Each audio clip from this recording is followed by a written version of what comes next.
Good afternoon, Bournemouth fans. Hope you're doing well this Sunday. Are you still revelling in the delight of that Betway Cup win? Yeah, me too. I think I've watched that Dan Juma goal about 5-6 times by now. Great finish. Anyway, it's not all smiles, or maybe it is. I don't know, because it was announced this morning by Chris Temple on Twitter and a number of other journalists that AFC Bournemouth have accepted a bid of £20 million from Newcastle for striker Callum Wilson. Aston Villa have withdrawn from the race, with Wilson preferring a move to Newcastle. So that was the breaking news from this morning. It was just after 9 a.m. And with me to discuss things, we have got Morgan Scott with us. Morgan, how are you doing? Yeah, good, thanks. So, yeah. What are you thinking? What are you thinking of the move? £20 million for a striker that's arguably not been in the greatest form for AFC Bournemouth. Is it good for us? Is it bad for us? How are you feeling? To be honest with you, I'm not overly disappointed. I think this is the correct decision. We want people at Bournemouth that are going to commit. And I think since Callum Wilson had his England call-ups, he hasn't particularly performed as well for AFC Bournemouth. So I think, he's a phenomenal person and he's a really down-to-earth person, but I think he really needs to focus on a club that he's going to do well for. So maybe this is the correct decision, because we go into next Saturday's game against Blackburn Rovers at Vitality, and I think we need to have a squad full of players who showed passion and determination. You look at some of the youth that played yesterday, although it wasn't particularly the best football you're ever going to see, it was definitely a lot better compared to what we were producing last season. Yeah, that's right. And I've just been looking at Callum Wilson's stats, and he was actually signed for £3 million. And a lot of people say that Eddie Howe is a manager that has made fraudulent signings over the years, but you certainly can't say that with this one, because we've certainly got our money's worth, and to be making a profit of £17 million as well, Morgan, not too bad. And he served us well, hasn't he? And scored relentlessly. However, the last season, you've got to say, was probably his poorest in terms of form. Yeah, I think so. I had a look before we went on air today, and he joined us in 2014, and so he, 6 and a bit seasons at AFC Bournemouth. That's quite phenomenal. Yes, okay, last season he didn't particularly deliver, and since the England call up, I think that's been a factor in my opinion.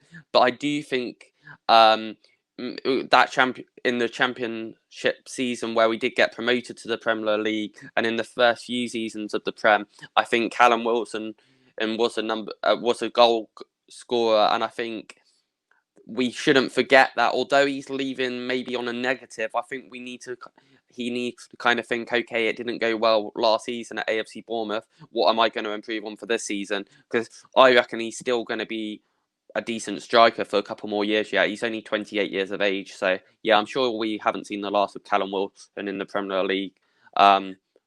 Yeah, I agree. Now, Newcastle fans who might be watching this, it's no good us sort of telling you about Callum, because, you've seen him relentlessly.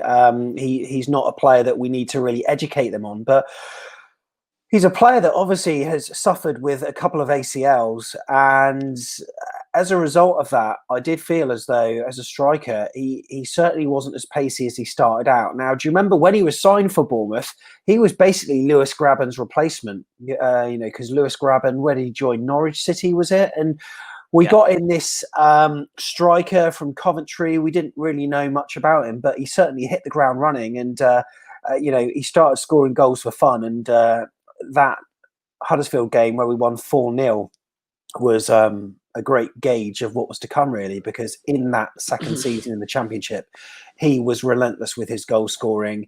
He made incredible runs, held the ball up well, and he was just that instinctive striker that could seemingly score all types of goals. He was, and I think you look at Callum Wilson compared to anyone that I seen at Bournemouth in terms of a striker, and he's always filled me with confidence that he might knit 1 or 2 goals. Okay, yes, last season he didn't, but he's always been that number 9 striker that has always nicked a few goals, if it's off his head, if it's one-on-one finisher. Do you remember the one against Southampton last season? Yeah. Although, he wasn't at his best, when we beat Southampton at St Mary's for the first time ever. I think, it's just going to be a shame to see him go. I was kind of looking earlier today at, we're losing the Bournemouth structure from the League One days into the Championship and then into the Prem. But I think obviously it's clear that we need a rebuild. And obviously, Callum being one of the highly paid people, it's going to dropping down to the Championship. I hate to say it, but we're going to have to try and cut a wage bill. So, for the club and obviously Callum, it's probably the right decision. Yeah, that's right. Now, he's a player like Aaron Ramsdale that wants to focus on his England ambitions, and arguably playing for AFC Bournemouth in the Championship would not do that, would not really give him many favours, especially with some of the striking talent in the Premier League. I mean, Harry Kane is a shoo-in for the spot up front for England, along with sort of Marcus Rashford, and then you've got Greenwood as well, who's performing well, and Wilson. Even at Newcastle, he's going to have a job on his hands to actually get in that squad for the 2021 tournament. However, at Bournemouth, he would have had no chance, really, would he? Probably not, if I'm being honest with you. I think to play for England, and you have to, or any international club, I think you have to kind of be playing in the best, which is the Premier League. You look at people like Phil Foden. He started his first game for England. I know we're not Man City fans here, but he started 35 games last season. So it's all about the progression, and to play, you have to be playing at the best level. I'm not saying that, people like Mark Travis, David Brooks are never going to get international call up now they're in the Championship. But I think especially with England, you've got so much young talent. Mason Greenwood, as you said, even Danny Ings, I think he came off the bench last night for how he came. And I know he's not particularly young, but the fact that he hasn't played, I think the fact that he didn't play for 5 years and then he's come back into the mix, I think Callum Wilson's going to struggle to get back in that squad, even at Newcastle. But, I'm not going to sit here and criticise what he's given us because, he's given us everything we could want. Maybe not so much last season, but I think Callum's obviously decided, and fair play to the guy for doing this when he has. I think the fact that we got rid of him, well, not got rid of him, but I think the fact that the deal been sorted before the Championship season, I think that's a massive factor. I think that's really good because then you've got the group of players that you want to concentrate on, and then you've got the people who want to concentrate on themselves and their international career, and that's fair because every professional player wants to play for a decent team and they want to play international football. But obviously it's been rumoured as well that Adam Smith, after his performance against West Ham last night, Adam Smith's a fantastic player. I don't know why that's a rumour. In my opinion, I think he's pretty good at. He's got the right back position at AFC Bournemouth, so I'm not sure what that's about. We'll have to wait and see. And then you look at like Joshua King and David Brooks to see what their roles are going to be. The fact that Josh King hasn't come back for pre-season and then has been extended to go into the Norway squad, that to me is a bit fishy, but we'll have to wait and see. And then again with David Brooks, we're drawing from the Wales squad and then coming back into it today to play at 2:00 against Cyprus, I think it is. Yeah, that's right. I think there have been a number of people who've been looking at the camaraderie amongst players, even Instagram videos where Adam Smith, Lerma and a number of other players, Chris Mepham, have been sort of messing around with a spoon game. That looked hilarious. And on the pitch, it seemed to be all smiles as well. Now, albeit they were raising a cup yesterday, it was the Betway Cup. It doesn't really mean anything, but it was all smiles. And a number of people have commented, maybe it's because we've got these want-away players away from the nucleus of the squad. I mean, David Brooks was injured, and now all of a sudden he's starting for Wales. Callum Wilson wasn't playing. Josh King was in Norway for a bit, but now he's nowhere near the squad, it seems. And other players of that mould. Now, I wouldn't say they're egotistical players by any stretch of the imagination. I think Callum Wilson's a very down-to-earth guy, but it's clear that he was always going to be one of the players that was going to go. And he needs this move to Newcastle, I think, for his England ambitions. But in terms of AFC Bournemouth, perhaps it's a good thing as well that this has been done early. We've got 20 million in the bank. If he did stay with us for a season, his value would arguably go down. We've cashed in what we could, something that we maybe should have done with people like Ryan Fraser. Yeah, I think the only negative now, so obviously in the last few weeks, we got to reiterate a few things. The loss of Eddie Howe, the best manager Bournemouth have ever had. Then Jason Tindall coming into the mix. Quite a late announcement for the background staff. We got Graham James and Stephen Purchase. And then obviously the fact that, I think it was Ake that went first, was it? Ake, and then Rambo, and then now Callum Wilson this morning now been accepted. What I think, it's surprising that we haven't tried to get a few more in. Maybe a question, and I'm not sure if people are going to agree with me, but Mark Pugh didn't look bad last night against West Ham. He looked like he's looked. Have anyone seen this Instagram channel? He's always looking after himself with nutrients and good quality food. But I think you look at someone like Mark Pugh. I don't understand why we're not trying. Like, if he turns around and said, no, I don't, I left, it's too much to come back, it's too soon, kind of thing, then that's fair enough. But you look at him there, what is Mark Pugh now? 30s, mid-30s, maybe? Yeah, that's right, he is. I'm not sure of his exact age, but you look at someone like Mark Pugh, and I think he's 33 years old, and he doesn't look bad. He didn't look out of place. Yes, okay, what did he play? Maybe 25 minutes or so, but I think he would really benefit us. He knows everything. Just maybe for another season. Do you know what I mean? Just to get him on a loan move, or I'm not sure if that's going to happen.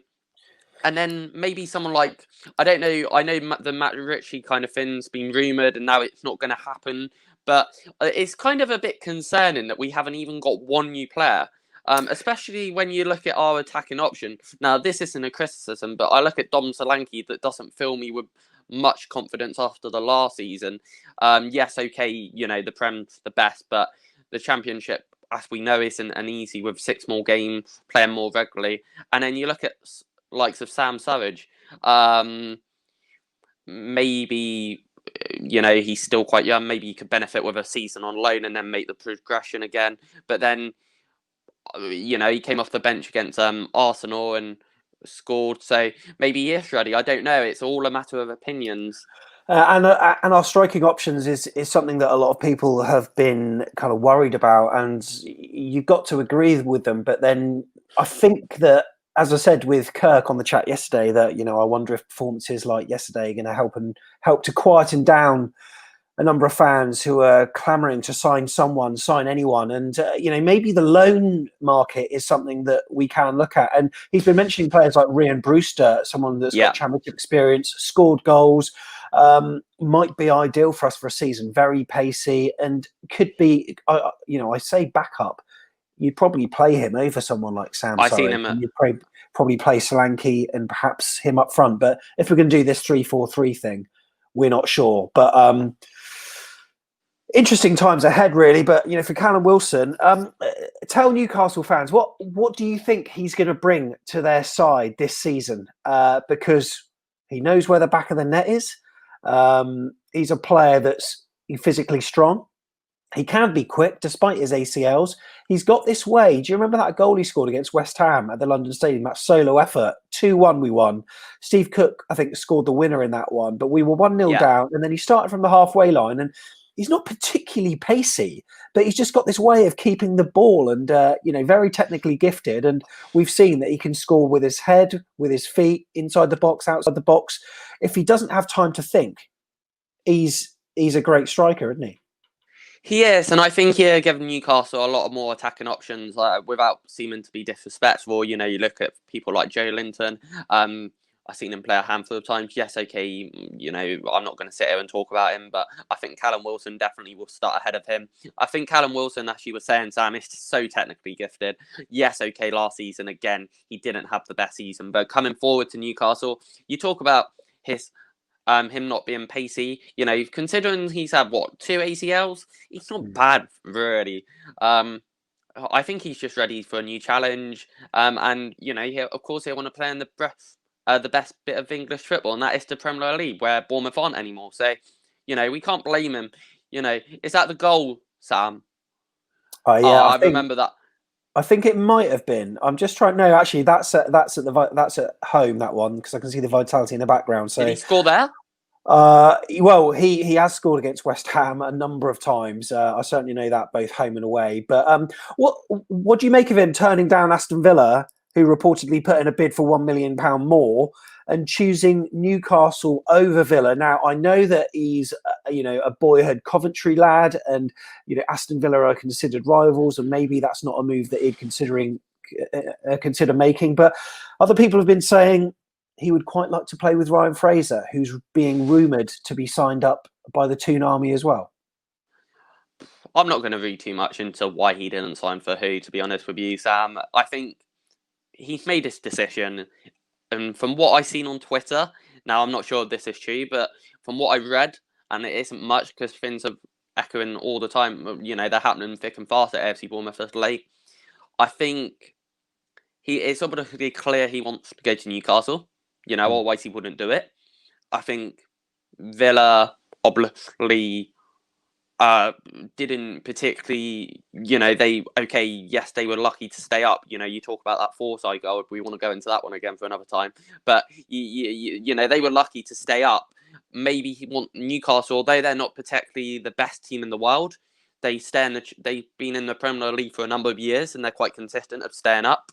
So maybe he didn't want to go through this again, where next season he might have to. I'm not saying Villa are going to go down, but then he might have to go through this, trying to find a new club every season, and that isn't healthy. So maybe that might be why. But I'm not going to read too much into it. He's made his move. He's going to Newcastle United.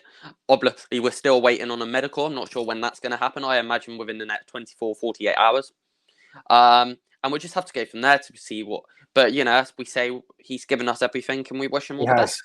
Yeah, we do. And, £20 million, a number of fans have been saying, based on this season, it's a good price to put, that we've got for him. And a number of Villa fans, obviously they loved Mings when he joined, but then it was almost like in the second half of the season he started getting found out a little bit. And there are a certain section of Villa fans that think, we've pulled the wool over their eyes with that amount of money that we managed to get for him. And I just wonder whether Callum Wilson could potentially be in that same bracket based on this season, which, the most memorable thing he did this season, a couple of goals that I certainly remember, obviously the tap in against Saints, which wrapped up a 3-1 win, our first at St Mary's. And also earlier that season, it was around about the same time, he scored a great goal that Rico popped a ball over the top home against Everton, and he lobbed Jordan Pickford, and that was another very good memory. But other than that, it seems like his England career and his England ambitions have almost got in the way of club football a little bit. And ever since he has played for England, he hasn't really been the same player. But I mean, for you, what have been your, say, top few memories of Callum Wilson in a Bournemouth shirt? Because he's been with us, for 6 years, and he's gifted us with a load of great goals and great memories. And off the pitch, he seems to be so sound as well, doesn't he, Morgan? Yeah, I met Callum a handful of times now. Some people have said he's quite an arrogant person. I found him quite nice. I congratulated him, I think, not so long after he got his first call up for England. Really, really nice, down to earth. I think he chatted me for a couple of minutes. He's got to see every fan, taking photos, autographs. He's never shied away like some players do. So, no, he's always been lovely. But as a professional, I think you mentioned the highlights of what I thought of Callum Wilson. I would say, do you remember that hat-trick at West Ham? Yeah, that, 2015 in the blue kit when we went that season. You know what? Yeah, that came obviously a funny time, because the first game of that season, the first ever game in the Premier League, we battered Aston Villa, absolutely battered Villa in terms of shots and possession, but we lost 1-0. And then we lost to Liverpool. I think that was 1-0. Tommy Elphick scored a goal, which was perfectly good, I thought. The referee ruled it out for Tommy Elphick, like climbing on the shoulders of one of the Liverpool defenders. And, then you go to West Ham. It was a match where we really had to win, and we scored 2 very early goals in that match. And yeah, Callum Wilson scored them both. And yeah, as you say, it was the third goal. It was a hat-trick. You're right, because he got the penalty as well. at the that was at Upton Park, wasn't it? And the other goal was obviously Mark Pugh scoring by chopping Cresswell, who's probably still sliding away now. And I reckon Pugh could do that again, to be honest with you. He's a goal scorer that's going to be missed, isn't he, Callum Wilson? Yes. Yeah, no, Callum Wilson, hats on to the guy. We sat here for just over 20 minutes and we discussed him. We could probably go on about him all day. It'd be interesting to see what Twitter said. I'm sure Bournemouth version of Gary Neville, Jamie Carragher. But yeah, no, hopefully Newcastle have got themselves a bargain, but we'll just wait to see what he does. But I think we need to now concentrate on AFC Bournemouth again, you know? Of course, yeah. What are we going to do with that money? Are we going to see someone come through the door? I know that you briefly touched on it. I haven't seen it, as I mentioned earlier, but I know you were predicting your first 11 for the game against Blackburn, so it'd be interesting to see what you guys came up with. But there were rumours that Steve Cook and Sam Sturridge are both out injured at the moment. I think Cookie's got a little muscle problem again, and I'm not sure what's wrong with Sam Sturridge. But we have to wait and see if they're fit for the game. But 6 days to go, and we're back at Dean Court. Yeah, and it's nice to have a performance at the weekend where we were smiling about it, but we can't get around the fact that West Ham were dog. They were absolutely terrible, and Blackburn Rovers, I know they haven't done much in a while. They will pose a threat, and I just hope that we can maintain this momentum. That players were playing with a freedom, where they were expressing themselves, they were happy, lots of movement up front. This 3-4-3 proved a masterstroke, but as Kirk said yesterday, it's a difficult tactic to have for 90 minutes because it's a tiring formation. But I thought we looked really good, and if that's the way forward, and we can keep outscoring teams, then we've got a good chance. So let's see how it goes. But Morgan, appreciate your thoughts on Thanks Callum for having Wilson, me. and of course we'll just reiterate that we wish Callum all the best. Cheers, Morgan. Thank you very much. Thanks, and if you want to comment on Callum Wilson and your 3 favourite Wilson goals, pop them in the description below. We would love to hear from you. And I'm sure there'll be more transfer activity this week. Will we keep hold of Josh King? Who knows? David Brooks? Anything can happen. Probably we're not going to get anyone in. Or will we? Who knows? Subscribe and we'll see you in the next video of the Cherries.